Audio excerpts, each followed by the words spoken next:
بسم الله الرحمن الرحيم السلام عليكم ورحمة الله تعالى وبركاته داوديال كسو دوادا ورئيسي غارة هارون لا يلالينو أساسها عفيس سيدو كالنا وريه ولي حاشي ولي كسو دو سومالي كيبل استوديو مقالة نيروبي وما سنتقلا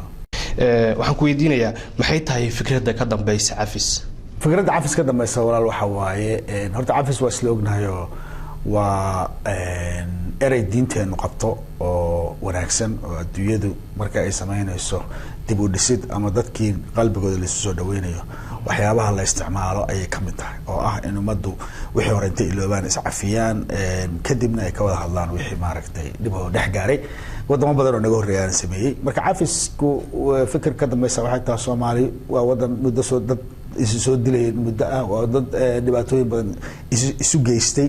marka waxaan aragnay inay tahay waqtigii loo baahnaa inay horta is cafiyaan marka horeeto kadibna oo jawi cafis la abuuro fikirkaas ka dambaysa cafis la bilaabo marka goormee bilowdeen oo soo bilowday fikirkan cafis fikirkan wuxuu bilowday horta muddo 3 sano laga joogo ama 2 sano bar meelahaas laga joogo ayaan anigu Finland deganahay markaan ka soo laabtay Finland wariyaal ayaan ku tababaray wadanka gudihiisa aad u tiro badan wadanka dhan aan ku tababaray gobolada meeshaas waxa markay iga soo baxday in loo baahan yahay dadkaan in loo adeegsado meediyada ama saxaafadda la saxaafaddu dadku waxay bartaay loo adeegsado waxyaabaha positive-ka ah marka waxyaabaha positive-ka ah xataa la isku raacsan oo Soomaalida ku kala fikir duwanta oo midba wax u arkaa laakiin halka waxay isaga mid ka yihiin waxaan isira amay tahay ereygan cafiska ah oo qof kasta oo Soomaaliya markii loo sheego oo u riyaaqayo ujeedka marka dambe waxay ahayd in aan wariyaasha ku tababarno inay sameeyaan barnaamijyada ku salaysan nabadda iyo cafiska iyo soo dhawaashaha iyo wanaaga maalin kasta wadanka ka dhacaya oo isku mashquulin siyaasadda iyo dilka iyo qaraxa iyo rafaadkaas marka halkaas cafisku fikirkiisu oo ka bilowday 2 sano ka hor in bilowday waxaan sameynaa marka campaign wariyo walba oo tababar u sameeyno aan ka dhaadhicinay inuu qayb ka qaato wariyaashii la wadaagno ku waliba ugu caansan Soomaalida la wadaagno oo raahno markaan waa markeenii wariyaal hadaan nahay waa inaan isku dayno dadka ku wacyi gelino cafiska iyo nabadda iyo dib u heshiisiinta intaba sanad ka hor dalka Finland waxa ka dhacay kulan ay isugu yimaadeen wariyaashii iyo dadka aqoon-yahanada Soomaaliyeed oo lagu soo bandhigay cafis sanadkan adduunka oo dhan ayaa lagu qabtay maxay ku kala duwanaayeen hadii aad fiiriso sanadkii hore iyo sanadkan sanadkii hore wuxuu ahaa daahfur waxaan isugu yeernay wariyaal culumo haween diaspora ah ilaa dibku diasporada waa yaala qabyaalada iyo dibku iyo Soomaalida inay isfaquuqdo iyo dhibaato isu geystay dibadda waa taala marka Finland maadaama aan anagu halkaas ka soo jeednoon macnaha ka soo jeedno waxaan ka wada deganahay ayaan waxaan isugu yeernay dadkii Yurub iyo deganaa iyo qaar waliba Afrika deganaa anagoo markaas ka dhigaynay daahfur markaas macnaha wuxuu ahaa daahfur ma la sameyn karaa 28 bisha 6 2018 maalintii cafiska ma la sameyn karaa ko Soomaaliya isku cafi kartaa 2 wadada loo mari karaa 3 waxyaabahaas oo dhan ayaan isku weydiinay meeshaana ka bilaabanay meeshaasna waa ka bilawga ay ahayd kan dambe oo adugu baad ka dhawaajiso 28 bishii hadeertan la soo dhaafay dhacay wuxuu ahaa mid runtii taariikhiyan ah oo ka dhacay 14 magaalo sidaan wax xasuusto dalka iyo dibadaba hal marna ka wada dhacay calanka cafiska la wada qaatay umad 100,000 oo Soomaali isu soo baxday TV-yada live ka ahaa iyo raadiyaasha kulli macnaha halkaas marka waxa ka inooga soo baxday in cafiskaanu iyo in Soomaali diyaar u tahay sidii marka loo wajihi lahaa inay diyaar u tahay si loo wajihi lahaa oo diyaarkeeda sirran ah midaas waa mid hadda u baahan in la bisleeyo oo maaragtay gudaha loo galo ujeedkuna wuxuu ahaa in cafiskan dadka la baro horta oo la fahamsiiyo oo la yiraahdo ujeedka laga leeyahay la baro kadibna dadku ay go'aan ka gaaraan sidii ay u wadan lahaayeen oo isu cafin lahaayeen waana jawi cafis abuur oo wanaag ah qofka waayo adigoo Cabdullaahi adigoo maaragtay qofka cafiyay dadana la xisaabtan kartaa dadku waxay moodaan hadii la iscafiyo maxaan cafiyaa guriga laga haystaa maxaan cafiyaa waxbaan dilaa lagu leeyahay macnaheedu ma ahan inaad wixii iska dayso laakiin macnaheedu wuxuu waa in lagu abuuro jawiga cafisku wuxuu ku abuurayaa walaalka isu soo dhawaataan dibkii ka wada hadashaan waxa isu geystaan isu sheegtaan waxa isu celi kartaan isu celisaan waxa isku cafi kartaan isku cafisaan la xisaabtamo way ku jirtaa meesha laakiin jawi cafis lagu bilaabo laakiin dadkoodii la dilay ama hantidoodii la haysto sidee ku qaadan karaan cafis iyadoo wixii loo soo celin wallahi horta fiiri horta qof qaadan karaana waa jiraa marka adigu kalama sooci kartid qof dhihi kara war aniga haga qaadatay qofkaas waa cafiyo waa dhici kartaa waana sax qof aan qaadan karina waa jiraa go'aankaasna qofka iska leh anagu midaan ku amrayno ama samay aan dhahayno maaha laakiin jawi cafis abuurku wuxuu ku sahlayaa for example haddaan ku siiyo show cafisaan waxaan ku qabanay xamar program weyn oo 30 qof isugu timid 200 isugu timid iyo 8 baanalista ah isugu yimaadeen waa doodnay nin ay la soo hadlay xorniyahow nin ayaa gurigiisa ka haystay muddo 25 sano ah programkaas wuxuu u dhiirigeliyay inaan ninkaas programkaas imaado walaalkay cafisna weydiisto Soomaali horteed cafis ku weydiisto gurigiisa inuu celiyo anagu la jeedkan kalena waa inta wax kale maaha in dadku isku daydaan oo loo abuuro jawi cafis dadkii loo abuuro oo dadkii wanaag loo abuuro oo inay isu imaan karaan wada hadli karaan loo abuuro waay maahane anagu dhihi mayno gurigaagana ka samar wixii waalidka dilana ka samar oo ha hadlin maaha qorsho saas maaha anagu wacyigelin waay waana wacyigelin ay wadaan wariyaasha abwaanada iyo culumada saddexdaas group ayaa Soomaali wacyigelin kara marka waa inay saddexdooda ku wacyigeliyaan cafiska iyo wanaaga iyo horumarka iyo simaashaha iyo nabadda kadibna la xisaabtamaan xisaabtankaasna marka waxa la soo galaysa waxa uu galaysa hadana sharcigii iyo dawladnimadii iyo constitutionkii wixii ay ka qabtay dadkii dambiga kala galsi loo kala qaadin lahaa ka bacdina waxaan gudbaynaa hawl kale laakiin anaga hawshan oo tal wariyaal hadaan nahay inaan dadkii ka dhaadhicin cafiska waa laakiin cafiska ma sanad walba ayaad sameeynaysan aad xusaysaan mise inta la xusayo ka hor waxa jiraya in dadkii la isdhex geliyo kale oo loo sameeyo maxaa la dhahaa iscafis loo sameeyo kale anaga hadda for example markii aan qabanay 28 bisha lixaad kadib waxaan kala soo xiriiray 4 gobol aan kala soo xiriiray oo dagaal qabiil ka jiro waxaa la noo imaada cafis aan u baahanay na dhex gala oo nala hadla macnaha waa u tagaynaa waana kala hadlaynaa haddana maadaama cafiskii dadkii bartay hadda oo Soomaalida ogaatay inuu jawigaas cafisku jiro haddaan shaqadii rasmiga ah guda galeynaa oo ah inaan dadkii actually dhex tagno oon weydiino wax dhibka ah haysto isku dayna dhaqamada qaldan kala hadalno TV debate ku sameeyno ayagii iska arkaan inay meeshii sheekadii wax ku leeyihiin taasaan hadda sameeynaa waana sanadaan wadeena tan midda ah in sanad walba aan qabano maalinta cafiska waa ku heshiinay oo anagu haddaan tiimka cafisna waa ku heshiinay inaan qabsano maalintaas xaflad weyn oo ka dhacda dunida oo dhan inaan qabsano si sharciyanana markaas aan u raadino dawladda kala hadalno iyo dadka shaqada ku leh sidii maartay loo sharciyeyn lahaa oo looga dhigi lahaa maalin maartay cafis ummadda Soomaaliyeed looga dhigi loo sharciyeyn lahaa taasna mid anaga aan awoodna maahan waa midaan doonayna kala hadalno dawladda waa maasanta maxay tahay marka sababta 28 June aad ku doorateen oo aad maalmaha kale aad uga soo dhex socoteen والله سؤال واحد بدنا لويديي ما ويجاس waa week la yiraahdo Somali week la yiraahdo ama weeki Soomaalida oo maartay asbuuci Soomaalida oo ah June 26 qoyiga xornimada qaadatay 27 Djibouti qaadatay 1 Luulyo koonfurta qaadatay waa ku dhaxdareynaa markaas marka waxaan rabnaa inay ka qayb gasho maalmahaas farxadda ah iyo dabaaldega ah iyo oo la qaybsan Soomaalida xoogaa jawi Soomaalinimo jirto yaan rabnaa inaan ku dhaxdalno maalinta cafiska oo ay ka qayb ka noqoto intaas un baa way wala jeedka aan dooranay haddana waa la bedeli karaa hadii loo baahdo laakiin collective-keena marka wada hadalsaasay ku qurxoon tahay sidoo kale waxaa jira oo suuqa idinkugu jirta in cafis ay yihiin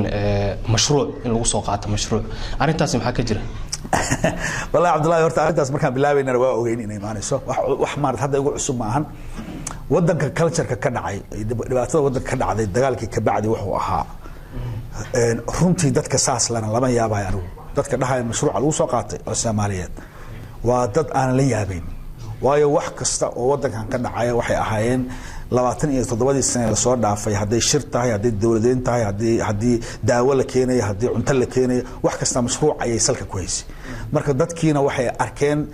marar badan inta loo yimaado wax loo keeno wixiina wax mira dhala aysan noqonin oo dad xoogaa ku qaataan lagu kala tago ayay u ahayd marka waa culture dadkii la qabsadeen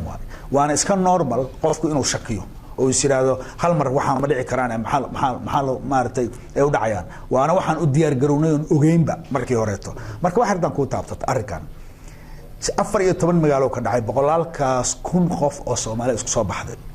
waxaan ku cadeynayaa maanta oo qof kasto journalist taan wad baari kartaa dibad baari kartaa in aan shilin qof ku bixiyay dawladda ku bixin hay'aduna ku bixin dad Soomaaliyeed dhalinyaro isu tagay ay bixiyeen qarashka ku baxay Nairobi dan halkaan lagu qabtay qaybaad ka ahayd hay-adu lacag inama siin waa inay soo gaarsiin idinka qabsaday marka waxaan sameynay gobol walba markaan tagayno oon u tagay tababarka yaan 2 qof ama 3 qof oo markaas muhiim ah aan walaalayaalo maalintaasaan qabanayna nala qabta programka wiilashiya ka helay oo ayagu jeclaystay oo wixii qarashan iska bixiyay qabtayna laftirkaaga waxaan u baad ka qayb gashay dadkii waliba contribution ku bixiyay inad ku jirto marka waxaan horta ma aha wax oo mashruuc ah oo maar dad wataan ma aha waliba waxaan rabnaa annaga haddaan nahay tiimka cafis oo mar badan ku soo celcelinay in ay Soomaalidu wanaagsan tahay qarashka ku baxaya cafiska iyo isu heshiisiinta inay Soomaalidu la baxaan lacagtooda oo Soomaalidu ayagu waxooda la yimaadaan ay ku qurxoonta waa lacag ajnabi ku keenay oo laga sugayo in maartay siyaasadu ku dhex jirto waxooda aad dhex galiso Soomaali kuma heshiin karto Soomaali shaahada inta karsaano hilibkooda qashaano bariiskooda karsaano geedoos tagaanay wada hadli karaan looma baahna marka lacag baxta looma baahna xamar markaan ku qabano 5,000 oo qof isugu keenay gabadha iska leh hotelka Royal Plus afcaday waxay nagu tiri hadoo barnaamij cafis yahay Soomaali lagu heshiisiinayo qarashka oo dhan shilin gabrabo ayada ogolaatay marka waa wax Soomaalida diyaar u tahay maxaa marka uga baahan tahay marka qarash kale iyo hawlo kale u galaysaa marka waxaan ku cadeynayaa ma jirto arrinkan mashruucna waa arrin dib badan oo Soomaalida wixii wanaag markii la isku daro waa ogahay dacaayado meelaha laga fidfiyo hatta TV international ay yiraahdeen waa lacag lagu qaadanaa oo macnaha wax hatta aan qusaynin ethiga ama journalismka waxyaabaha aan shaxeeday aan qusaynin aniga weydiin karaan wixii maxaa lagu qaadanaa hadaba TV station hadaad bataba laakiin dib male waa culture-ka meesha ka jira waaye Soomaali inay u diyaar garoodaan rabnaa inay ka soo qayb galaan programkan hadii qarash laga bixinaan wax ka bixiyaan hadii xoog loo baahan xooggoodi la yimaadaan hadii talo loo baahan taladooda la yimaadaan waa wax Soomaali ka dhaxay waa maxay tahay marka sababta kaliya aad shacabka u doorateen oo siyaasiyiinta dhexdooda xitaa aad cafiska u dhigi laadiin niyo horta dhibaatada jirta waxay tahay waxaan aragnay in siyaasiyiintii iyo shacabkii dhexdoodii gaab weyn dhaxayo inuu dhaxayo oo labadoodaba dhexdoodii in cafis la dhex dhigo oo labadooda dhexdoodii la heshiisiyo horta inay tahayba yaanu aragnaa wayna ku qurxoontaa runtii siyaasiyiintuna wax qalad oo gooni ku leeyihiin ma ahan shacabkuna ma ahan waa dhibka wadanka ka jira waay oo dhibkana soo maray 27 sano wadan burburayo aqliga iyo maskaxda iyo burbureen iyo bilaadanimada burburtay waay marka anagu la jeedka aan kala leenahay waxa waaye inaan marka hore shacabka isku dayno inaan dhexdooda cafiskii barno kadibna aan dawladii iyo shacabkii dhexdoodii aan xataa ka sameeyno cafis iyo wada hadal iyo nabad iyo waxyaabaha isjeclaysiin lahayo xiriirkeedii sameyn lahaa siyaasiyiinta marka tiraahdo Soomaalidu siyaasad iskuma raacsana oo kuwan calaamada u sameeysto mid walba gooni isu taagay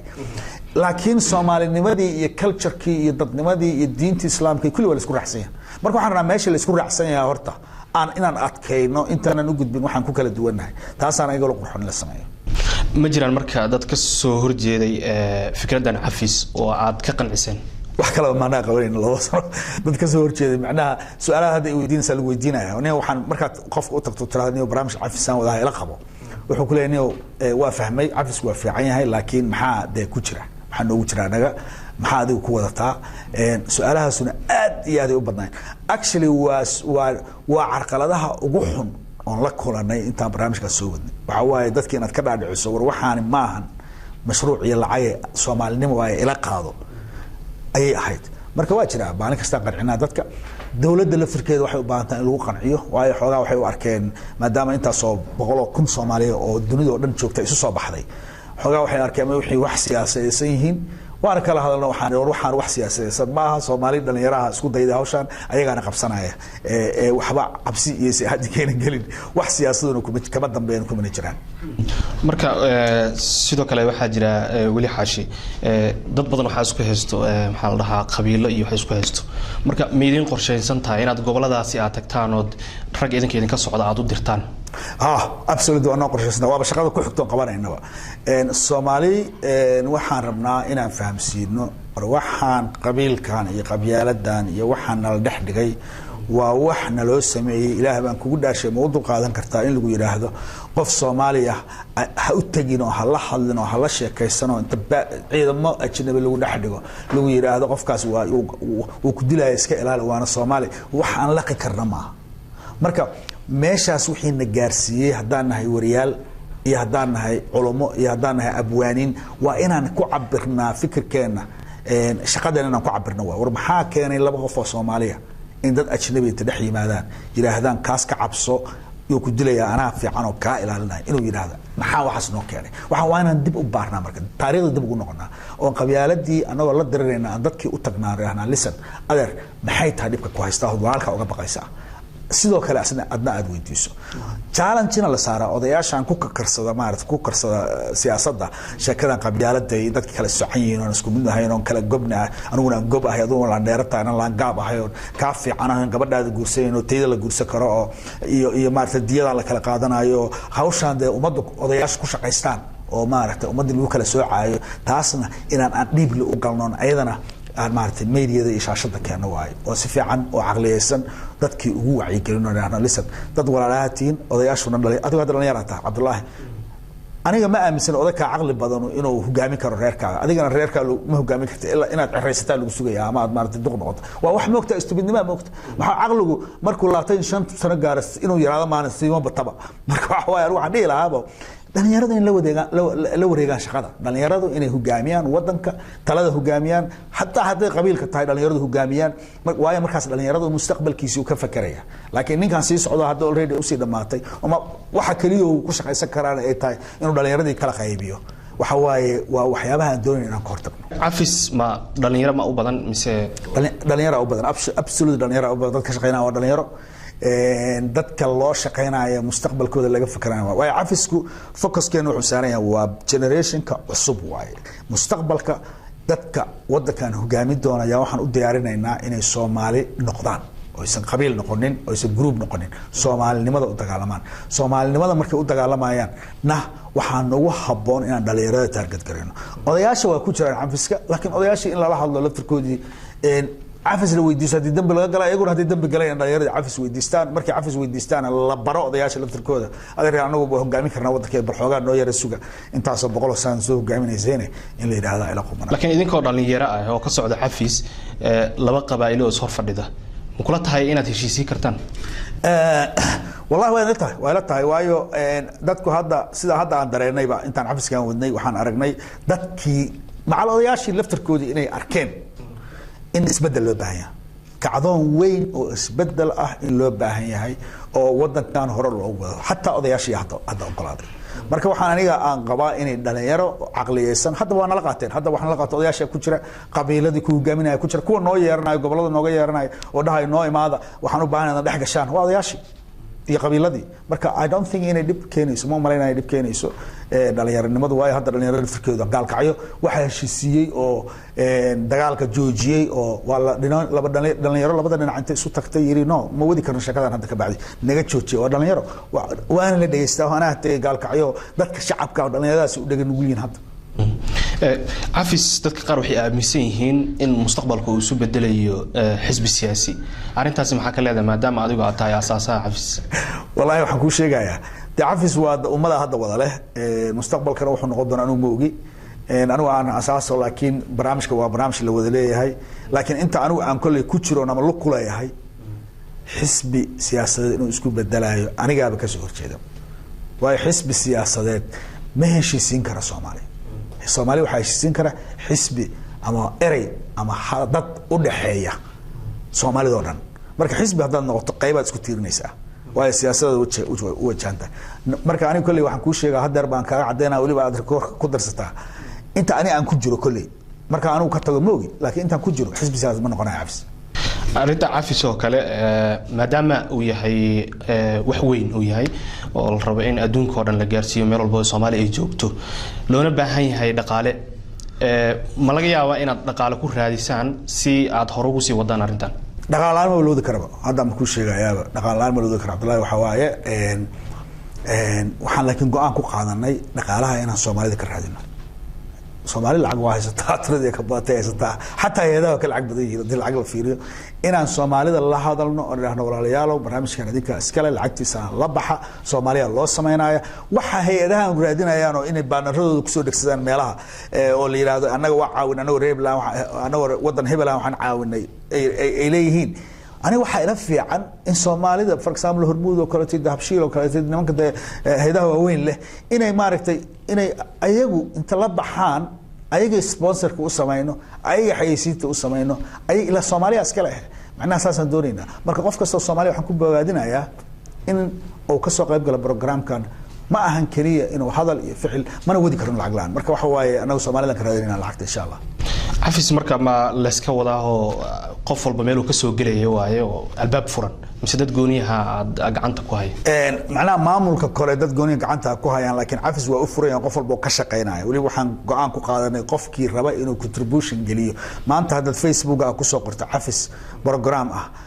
ama aad waad ka saas uga qayb qaadan kartaa hadda gurigaaga inta tagto islaanta shaah la karsato cabitaan karsataan oo tiraadaan maanta maalin cafisan ka dhiganaa balaan isxafino cafisaad u shaqeynaysaa hadda banaanka u baxay meeshan shaqada inta timaado dhalinyarada kula shaqeynayso cameramanka iyo shaahid u karsanaado maanta waxaan dareemaynaa isxafino cafisaad u shaqeynaysaa macnaha waxa waaye nooc walba ayaa sababtoo cafisku u fiican yahay waxa waaye si walba ayaa loo sameyn karaa cafiska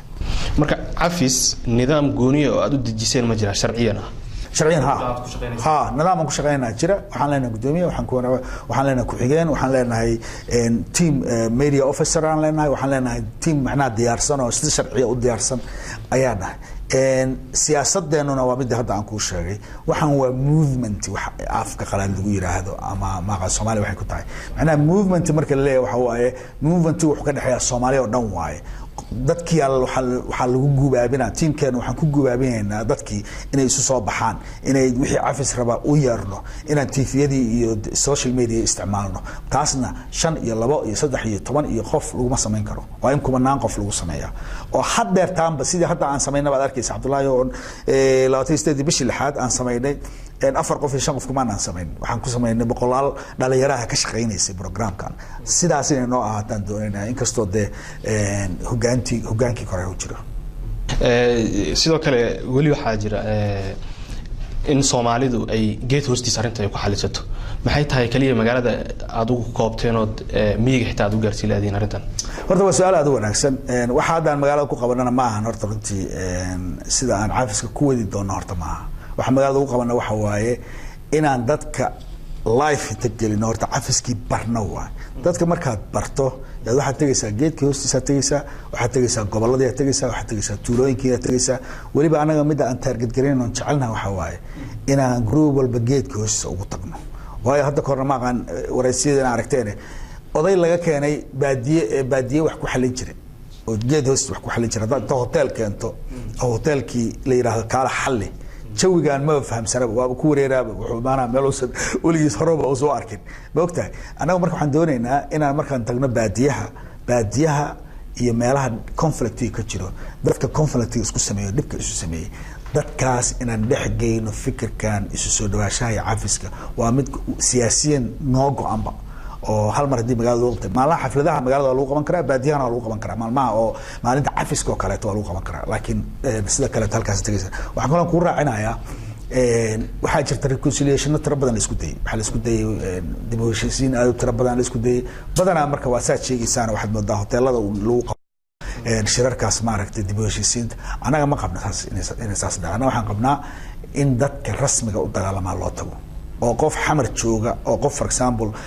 gaalkacyo jooga mas'uulka ah oo hotel degan qofka gaalkacyo jooga ku dagaalamaya dhibkiisa ma xalin karo marka aniga waxa ila qumanba inaan kan gaalkacyo jooga dagaalka waday qoraga haystee ama qofka walaalkiis la dilay ama wiilkiis la dilay inta u tagno asaga ku shubna barnaamijka ah in la iscafiyo waa mahadsantahay ugu dambeyntii maxay tahay qorshaha idin dejisan cafis mustaqbalka qorshaha walaal noo dejisan haddaan ku soo koobo horta waa badan عاودة قادنا صدق كوشر لكن هذا كوسو كوا قرشها نوديسن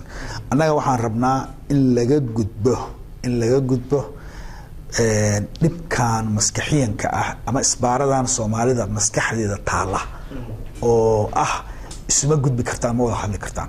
أنت اسعى فكرت إله أنا ومضي ناس عفينيس واسعفينيس عليه ما إنه اسمع عفينيس أنا عليه ما إنه لكن ولا شيء كانوا حواي إنا تصنه ويجا أنا اسكو فهم سنهاي إني قلدان تاعي أو أنا أديك إن إحدى نسبار تعالى أنا أديك أنا وده حد كريم إن خبيار وده كي كتشوف كل سمال اسكو رحسين لكن تاس إن دتكي آمنانو كتيران ستيران بحانو يسوع صلابتانو يسوع دوادانو مارتي إسكالمستانو كان يماتشن هذا قبيل تصبح يرى هذا أنا رير هبلا وحمان تبقى عنكو قارن أنا رير هبلا الدبلي كقلنا أنا عارف سويدي سنة معناها إيمج كبحين كرتفيري Soomaalidana waa iska laab ka haduu qabiil saas yiraahdo kuwa kale ku dayanay am sure ka bacd heer waxa la gaaraya la yiraahdo ruuxan waa horaan isku diri jirnay qabiiladaane hadda ka bacay haddaan isku dilayno siyaasad ama dhaqaale ama xun aadaan laakiin horta qabyaaladii horta laga gudbiseedaba marka ulajeedkeenu waa aad u badan yahay intaan ka qaban karnaana ka qabanayna anagu aad u mahadsan tahay weli xaashi oo ah aasaasaha xaafis sidoo kalena ah wariye Soomaaliyeed guud ahaan intaas ayaan ku soo gabagabeynaa waraysiga gaarka dhanka farsamada iyo kaamiradu waa saaxiibkii Cali Maxamed Abuukar aniga Cabdullaahi Axmed Cali idin la socodsiinay dib intaan u kulmi doonno waraysi kan lamida nabadgelyo